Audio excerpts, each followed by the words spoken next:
Hey gang, welcome to Goalie Training Pro TV episode number 21. I'm not going to tell you the topic because you're going to have to work for it a little bit. We're talking about a training variable that gets so neglected that I don't even think you'll think of it. So what I want you to do right now is get a piece of paper and a pen or a pencil, and you're going to write down every single training variable that you could work on that's going to help you be a better goalie on the ice. It can be on ice training, off ice training. Write down every single thing that you need to look after if you're going to be the best that you can be. And I bet you you're going to miss this one. Don't worry, we got time. I'll wait. I got all the time in the world. Way you go.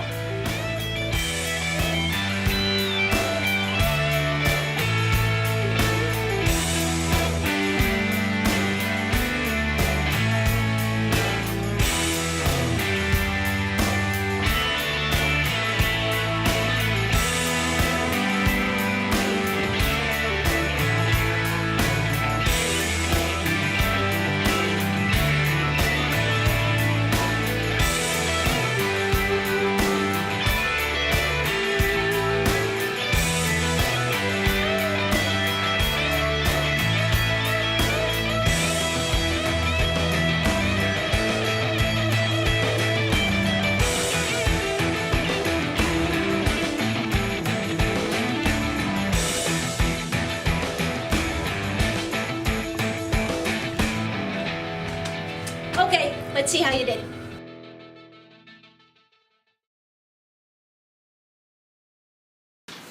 Okay, so what did you come up with? Let's run through your list. I'm gonna guess. I'm gonna do that thing where you who was it? Was it like Amazing Kreskin or somebody who?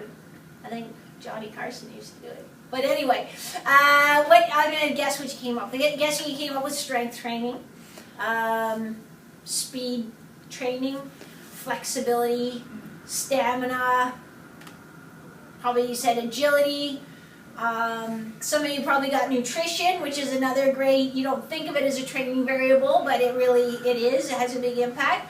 On ice, your tactics, your technique, even your equipment, that definitely isn't a training variable, but it'll have an impact. Some of you probably came up with that. But I'm wondering how many of you came up with this variable? Rest.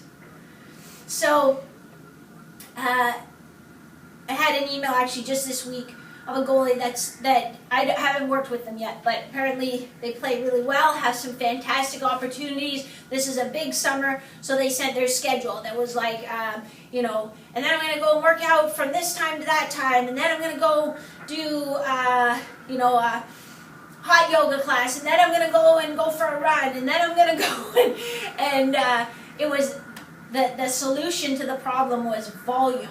And I think we really need a mind shift here that more is not the answer. So doing more isn't the solution, that it can actually make things worse. And that's where a lot of you get into frustration and pain, because in your mind and logically you're thinking, well, I'm doing everything. I work harder than anybody, and still, I don't make the team, or I'm getting injured all the time, or I'm just not fast. And you start to think that that's just as good as you can be, when really it's because you're doing too much.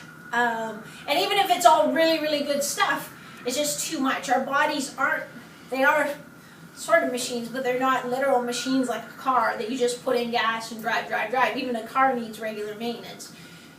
So you want to almost be, I hate to say lazy because we don't want to be lazy, but your goal, my goal, is to help you get the maximum benefit with the minimum input. That is the best training program. The best training program isn't the hardest program, isn't like going out and doing an Ironman triathlon every single day.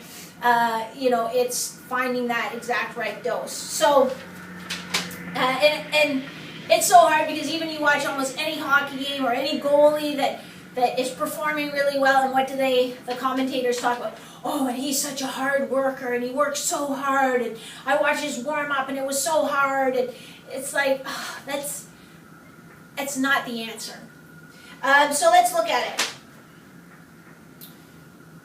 Every exercise you do in the gym has a purpose and a desired outcome. your rest should be the same. It should be purposeful and a desired outcome. It isn't just like, well, rest is what I do at the end of the day when I have all my other stuff done. So I think the first thing I see, especially, I see it in adult goalies, but especially teenage goalies, a bedtime. You guys don't get to bed at a regular time, at a reasonable time. You're up so late. And some of it's like, well, I've got so much homework to do. Yes, I know there are times when you got homework or you have a game or something like that, but also there's so much more distraction. You know, when I was a kid in the dark ages, if one of my friends wanted to talk to me, my boyfriend wanted to talk to me after bedtime, they had to call the Mountain Family House and have my dad pick up the phone, who would be pissed because my dad would go to bed at 10 o'clock. And if you woke my dad up, you were never getting out of the bad books for that guy. So you're going to call, you're going to talk to my dad, who's angry at you now, and ask, could I please speak with Maria? That's not happening. So once it's bedtime, that's it. There's no Facebook or texting or anything like that. So you need to learn to do that. And I still do that. My mobile devices do not come into the bedroom. Sometimes I read before bed. I read a book or I read my Kindle, but I don't have anything I can Instagram or Facebook or anything like that. So have a regular bedtime. You're not always going to nail it, but have a regular bedtime. Schedule 1 day off per week. And I was like you, when I used to ski race, like I prided myself on working so hard. And I haven't had a day off training in 7 months because wow, but I wasn't the best skier, you know. Have a day off every week. Your body gets stronger when it's rested. When we work out, we cause micro trauma to our muscles, little tears literally to our muscles. When we get stronger is when we give our body time to rebuild and repair. We can't be building up and repairing at the same time we're tearing down. Imagine if we were building an apartment building and on one side, you know, Sarah's there putting up bricks. On the other side, I'm like just pulling them down. Like it's never going to work. So we need to have time when we can get our rest, get our fuel, which is where your nutrition comes in, and then rebuild and repair. That's how we get stronger. So, regular bedtime, 1 full day off per week and you can go golfing or bike riding with your friends, whatever, but you're not training in the gym. And then have a strategic training plan so that it's set up that, you know, when your training speed is when you're the freshest. It's strategically planned throughout the week. So it's not like, okay, I'm going to do a heavy leg workout on Monday morning, and then on Monday afternoon, I'm going to go out and do my speed training. It's not going to work because your legs are fatigued, so you're not going to maximize the benefit. You need to separate those so that the muscles to some extent and the energy system get a rest, and then you're maximizing your benefits. And it sounds really, to me it sounds easy for you to discount. Yeah, but you know what, I got where I am by working hard, and I'm going to keep working hard. Okay, well, when I talk to NHL strength coaches, NCAA strength coaches, their teams are investing hundreds of thousands of dollars in tools like Catapult and other systems that monitor an athlete's workload and output.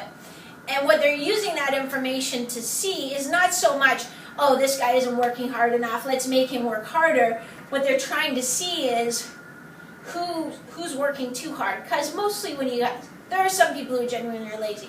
But mostly when we ask athletes in here, hey, how are you feeling? How's your fatigue level? I'm good. You know, because you want to work. So they invest hundreds of thousands of dollars in these systems that will show physiological measurements that, hey, you know what, this player needs to have today off. Or we need to change this player's workout to bring the intensity down because they're not getting the recovery they need. So, you know, it's like everything. In 3 years, probably everyone will be talking all about rest, and you'll be thinking, geez, I wish I'd known that.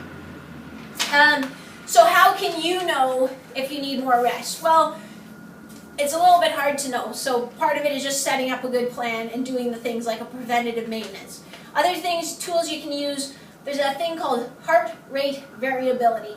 And there are some apps you can use. Some of them work with a polar heart rate monitor, which some of you may have.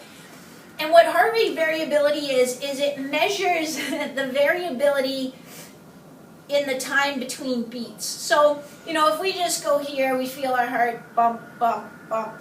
But what it measures is there's little micro differences in the time between those beats. It's not perfect. And the more variable that is, the more it can tell us whether we're in a sympathetic or a parasympathetic state. If we're in a sympathetic state, it means we're still kind of in that fight or flight state, so that we're not getting a good recovery. And that might tell us, hey, we should maybe change things up a little bit, or maybe I need to take a day off. So that's one way that's pretty objective. An easier way than using a heart rate variability app is just monitor your heart rate first thing in the morning. So when you wake up, ideally without an alarm, but most of us get up with an alarm.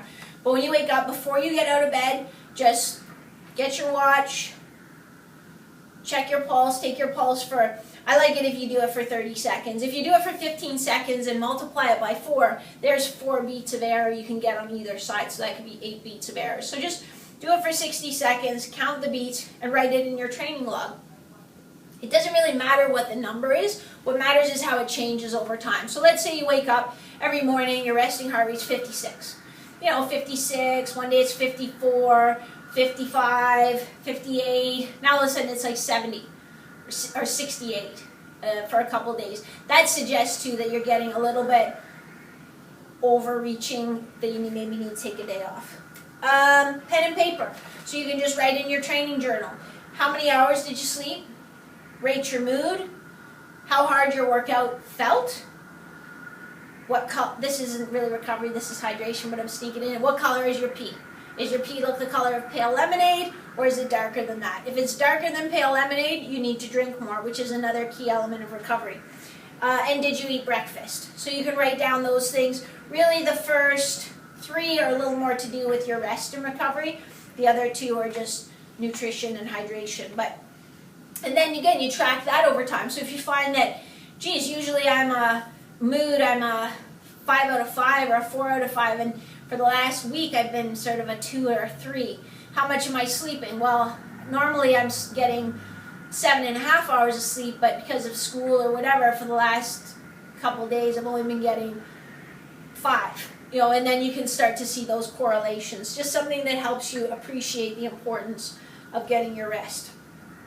So, top 2 strategies: regular bedtime, and having a structured, strategic plan in terms of having 1 day off per week. And I don't care if you do mobility on that day, you can or can't, that's fine, but not structured training. And sort of how your training cycles through the week, so that it's not just every day bagger. I think that's it. This has been Goalie Training Pro TV, episode 21. If you're one of the people who actually got rest as a training variable, give a thumbs up. If you like the video, give a thumbs up. If you have a comment, leave it below. I read every single one of them and I answer them all. Even if you have a topic that you'd like to see me cover in another episode of Goalie Training Pro TV, just type it in there and I'll put it in the books. See you, gang.